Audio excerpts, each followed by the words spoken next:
fast, get ready for drop and snatch. But it means that you keep your elbow locked and arm straight. And you slightly lean back and slightly rotate well up. So you can again prepare yourself to catch it from drop. And then you catch it at the same place. So you get ready for the drop, you drop, and you catch it again at once. So this way you smooth the overhead fixation fast. And this way you release tension from your shoulder. Because if you will snatch all the way to the top and drop it right from the top. And what about all this energy that bell had? So if that's your shoulder, so you will have this small delta of absorbing.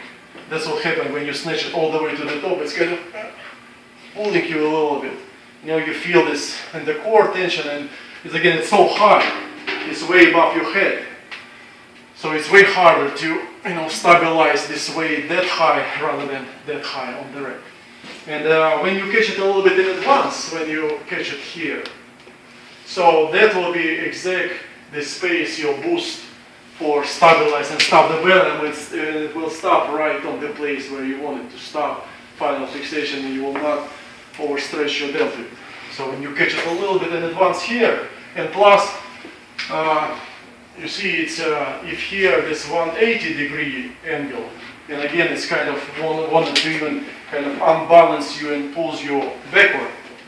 So with this situation, you have less than 180-degree, and there is still some chance that part of the load will go on your legs.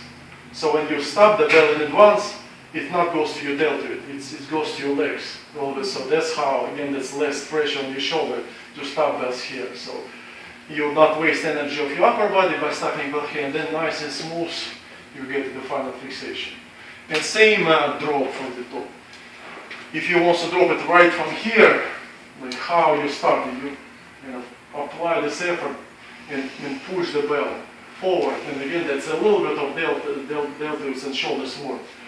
And again, that's shoulders work. But when you lean back a little bit, and again, make it from 180-degree to a little bit shorter, so that's why from this position you don't need to apply any force. You can again kind of counterbalance. You lean back a little bit. There's no effort for you at all. And here, from this position, all what you need to do is just cross this line, just let it go, and it will fall by itself. Because muscle tension means that it's just, one is squeezing as well. So you just kind of, make the blood circulation weaker when it's too much tension here. So you basically squeeze, your arm on the very beginning. It's just not enough blood in your forearm, and that's what can cause the forearm tension in the snatch. Not because you do something wrong with your grip, because your shoulder is so tight. Well, and plus when your shoulder is tight, you cannot really settle it, you cannot straighten your arm, you cannot have better fixation. So that's why it's important to think about your shoulder tension in snatch. It should be nice, loose and relaxed, and that's what helps you to do it.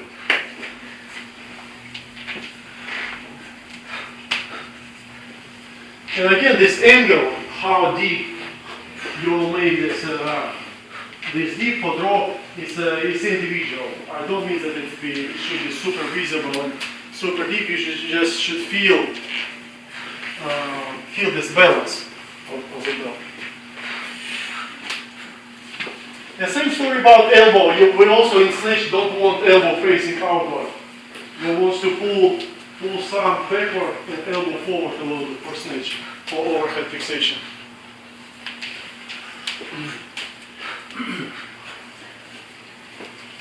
Yeah, a few reps per side. Yeah, same story about elbow lockout. You in snatch, you also want to have your elbow perfectly low. Yeah, so use your triceps and lock your elbow. Yeah. It feels like a war on the beginning, but that's what named as static stress, and you just need to build up it. And it will take you a little bit of time, well, months maximum, but then you will get used to it and you will not feel it